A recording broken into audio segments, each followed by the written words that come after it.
Tonight, round two, Colorado Senator Michael Bennet, former Vice President Joe Biden, South Bend, Indiana Mayor Pete Buttigieg, New York Senator Kirsten Gillibrand, California Senator Kamala Harris, former Colorado Governor John Hickenlooper, Vermont Senator Bernie Sanders, California Congressman Eric Swalwell, author Marianne Williamson, and former tech executive Andrew Yang.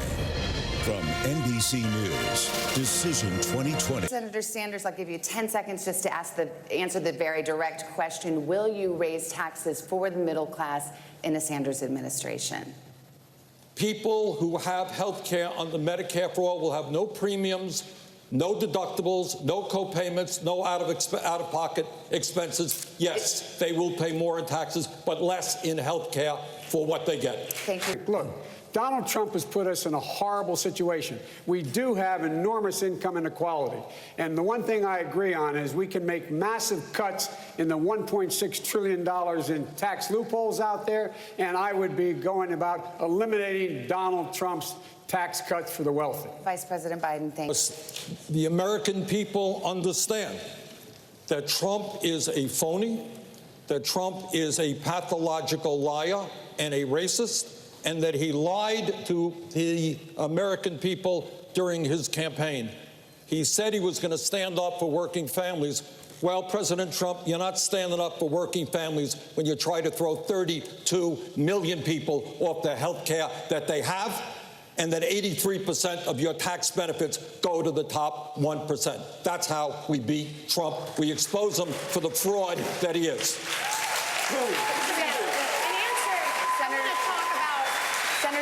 I disagree with both their perspectives. The debate we're having in our party right now is confusing because the truth is there's a big difference between capitalism on the one hand and greed on the other. And so all the things that we're trying to change is when companies care more about profits when they do about people. So if you're talking about ending gun violence, it's the greed of the NRA and the gun manufacturers that make any progress impossible. It's the greed of the insurance companies and the drug companies when we want to try to get health care as a right and not a privilege. So there need not be disagreement in the party because, in truth, we want healthy capitalism. Thank you. We don't want corrupted capitalism. Thank you. I want to be fair to all the candidates. Thank you. Senator Bennet.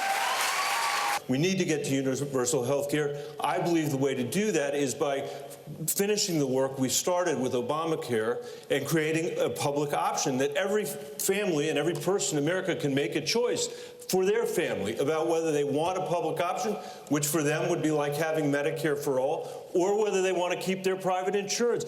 I believe we will get there much more quickly if we do that. But wait, Bernie, if I could just finish, Bernie mentioned that the taxes that we would have to pay. Because of those taxes, Vermont rejected Medicare for all. Senator, and we should have done that. In Bernie's bill, Senator, there's something else that doesn't get talked about in the college affordability debate. Yes, it needs to be more affordable in this country to go to college. It also needs to be more affordable in this country to not go to college. You should be able to live well, afford rent, be generous to your church and Little League, whether you went to college or not. That's one of many reasons we need to raise the minimum wage to at least $15 an hour. Signature policy is to give every adult in the United States $1,000 a month, no questions asked. That's right. I think that's like $3.2 trillion a year. How would you do that? Sorry? How would you do that? Oh, so it's difficult to do if you have companies like Amazon, trillion-dollar tech companies paying literally zero in taxes while they're closing 30% of our stores. Now, we need to put the American people in position to benefit from all these innovations in other parts of the economy. And if we had a value-added tax at even half the European level, it would generate over $800 billion in new revenue, which combined with the money in our hands, it would be the trickle-up economy from our people, families, and communities up. We would spend the money and it would circulate through our regional economies and neighborhoods. I was 6 years old when a presidential candidate came to the California Democratic Convention and said, it's time to pass the torch to a new generation of Americans. That candidate was then Senator Joe Biden. Joe Biden was right when he said it was time to pass the torch to a new generation of Americans 32 years ago. He's still right today. If we're going to solve the issues of automation, pass the torch. If we're going to solve the issues of climate chaos, pass the torch. If we're going to solve the issue of student loan debt, pass the torch. If we're going to end gun violence for families who are fearful of sending their kids to school, pass the torch. Vice President, would you like to sing a torch song? I would. I'm still holding on to that torch. Stage, I feel like I probably ought to contribute to the generation.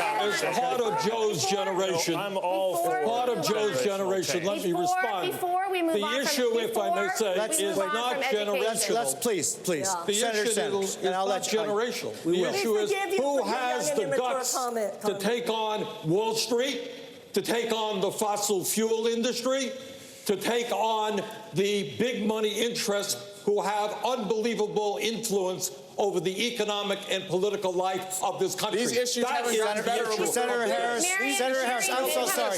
We will let all of you speak. Senator Harris. For 30 years. Senator Harris. Please, we will let you all speak. Senator We Harris. can't afford to wait for evolution on these issues. Hey, guys, you know what? America does not want to witness a food fight. They want to know how we're going to put food on their table. Yes.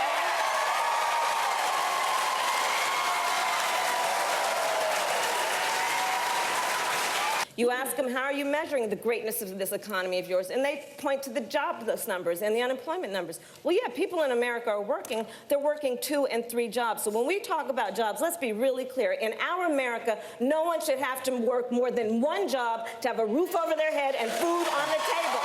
Thank you very much, Senator. It's very similar. I would call it Medicare for all who want it. You take something like Medicare, a flavor of that, you make it available on the exchanges, people can buy in, and then if people like us are right, that will be not only a more inclusive plan, but a more efficient plan than any of the corporate answers out there, then it will be a very natural glide path to the single-payer environment. I will say, Bernie is a very honest person. He has said over and over again, unlike others that have supported this legislation, over and over again, that this will make illegal all insurance except cosmetic, except insurance for, I guess that's for plastic surgery. Everything else is banned under the Medicare for All proposal that he has I'd let put you go a little longer there, but obviously, Senator Sanders, you get a response. Senator Sanders, you just very briefly. You know, Mike, Medicare is the most popular health insurance program in the country. People don't like their private insurance companies. They like their doctors and hospitals. Under our plan, people go to any doctor they want, any hospital they want. We will substantially lower the cost of health care in this country because we'll stop the greed of the insurance companies and the drug companies.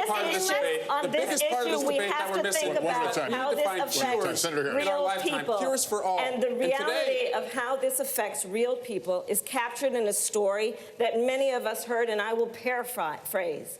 There is, any night in America, a parent who's seeing that their child has a temperature that is out of control, calls 911, what should I do? And they say, take the child to the emergency room. And so they get in their car, and they drive, and they're sitting in the parking lot outside of the emergency room, looking at those sliding glass doors while they have the hand on the forehead of their child, knowing that if they walk through those sliding glass doors, even though they have insurance, they will be out a $5,000 deductible when they walk through those doors. That's what insurance companies are doing in America today. We're going to continue this discussion. I wanted to put it in a different myth about candidates, please. Should someone who is here without documents, and that is his only offense, should that person be deported? That person should not be the focus of deportation. We should fundamentally change the way we deal with things. Senator, I want to suggest that I agree with a lot of what Kamala just said. And that is, on day one, we take out our executive order pen and we rescind every damn thing on this issue that Trump has done. Number two, picking up on the point that Joe made, we got to look at the root causes. And you have a situation where Honduras, among other things, is a failing state, massive corruption. You got gangs who are telling families that if a 10-year-old does not join that gang, that family is going to be killed. What we have got to do on day one is invite the presidents and the leadership of Central America and Mexico together. This is a hemispheric problem that we have got to address. Swalwell. I want a rape victim to be able to run in the middle of the street and wave down a police officer and report the crime against her. I want anybody who has been the victim of any real crime to be able to do that and not be afraid that if they do that, they will be deported because the abuser will tell